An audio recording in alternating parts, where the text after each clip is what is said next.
Hi guys, I'm Bryleigh MacGregor and today I will be discussing cultivation theory. A lot of my information that I got was from the textbook, so I will be citing that in this video.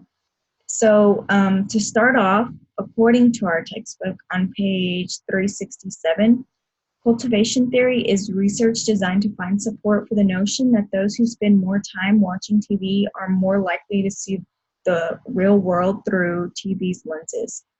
In other words, cultivation theory examines the long-term effects of television.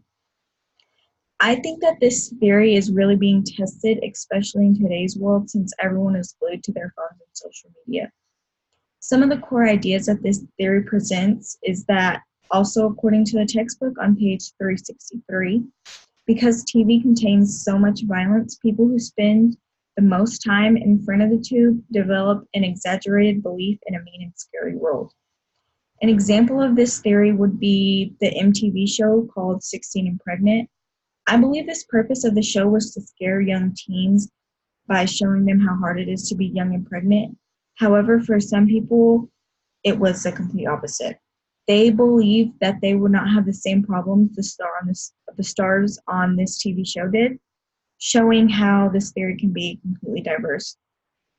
A key theorist when it came to cultivation theory is George Gerbner. He founded this theory in the 1970s. Gerber regarded television as a dominant force in shaping modern society.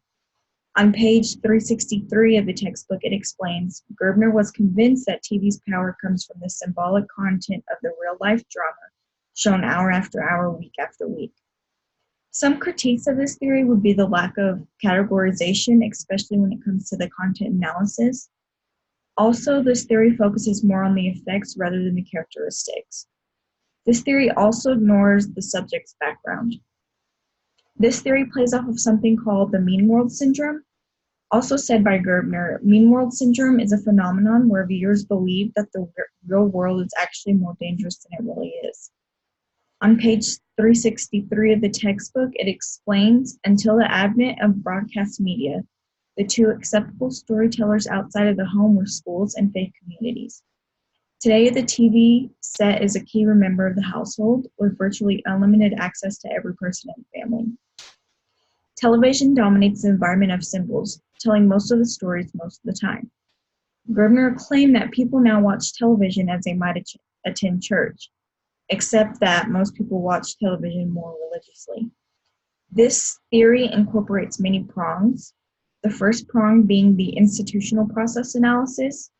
This discusses why media produces the messages that they do. The second prong is message system analysis.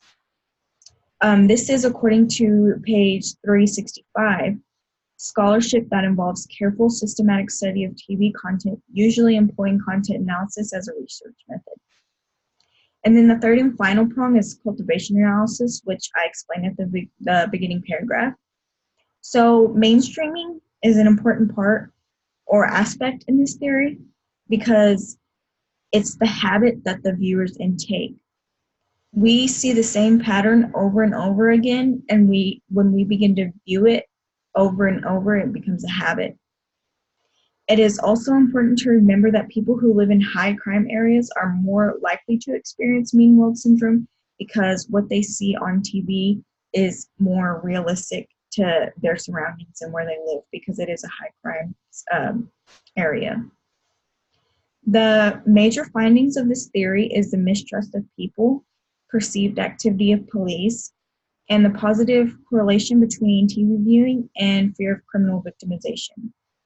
To conclude, this theory argues that there are long-term effects even if they are small. Also, that TV is shaping conceptions of social reality. I would like to see this theory tested in practice more today because of how technology has influenced and shaped our world. And I also wonder if this theory would change at all because of the fact that people now link video games with violence. I wonder if the findings would be different or if they would be just the same. Thank you all.